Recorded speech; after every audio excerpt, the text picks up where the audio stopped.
in just about 6 months, Kate Middleton has firmly become a fashion icon around the world. There was much attention here in the UK before the engagement, but now we are all focused on her. Everything from that iconic blue Issa dress to a ruffled Burberry trench coat has plenty of people running out to the stores to copy her style. So what makes her an instant hit? Joining us now is Paula Reed. She's style director for Grazia magazine here. Great to have you with us. Good morning.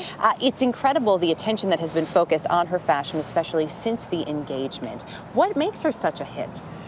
I think obviously we've been waiting for this for ages. We hadn't even realised how much anticipation had bottled up inside.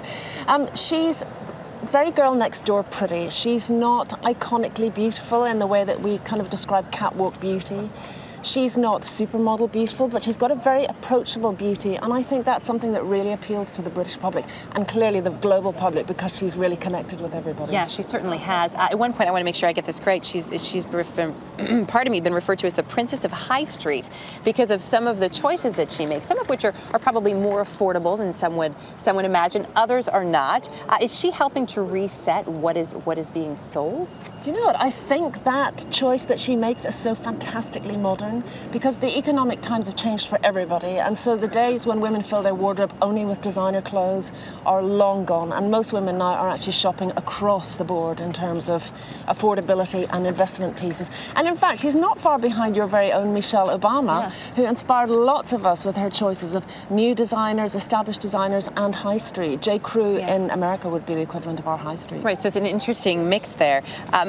Based on everything that you've seen of what she's worn, and we are all so focused on her every time she steps out, do you have any thoughts on the style of wedding dress she may go for? Okay, well, that has got to be dictated by the location, doesn't it? Because it's Westminster Abbey, it's got to be cathedral grand. So you can't really turn up in a little column dress and hope that that's going to cut it, because it really isn't. Can you wear a strapless dress? Do you know what? She is not curtailed by any kind of rules in that regard, and we've consulted a lot of the constitutional experts. If she was being crowned queen, there would be a lot of rules and regulations that govern whether it was strapless or not. What she will be curtailed by is the fact that she is the future wife of the future monarch of England. So she'll probably choose to wear something that's quite modest.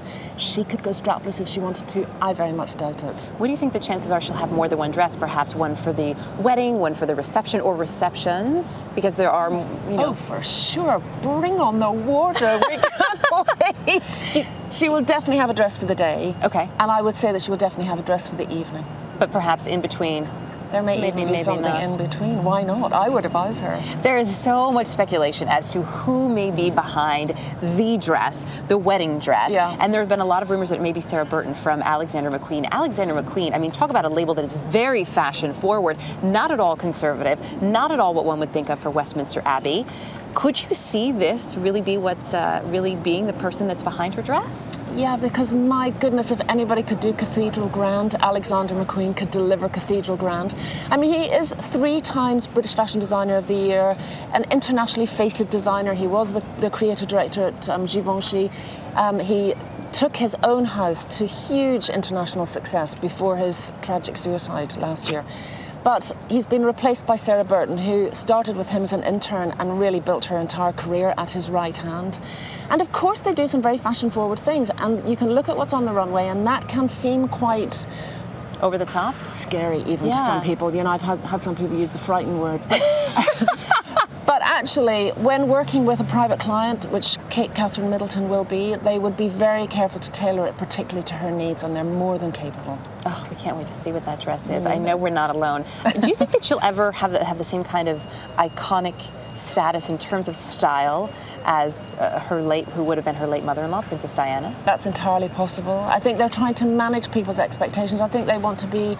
They're learning the lessons that they, you know, obviously took from Diana, who had not always a comfortable relationship with the press, but certainly Catherine Middleton has got fantastic genetic blueprint. I mean, she's got an amazing body, she's got beautiful legs, she's got incredible hair, she's got a really open and fresh face. So all of the raw materials are there. I can't see why not. All right, well, we look forward to seeing what happens on the day. Paula Reed, great to have you with us. Thanks again. My pleasure.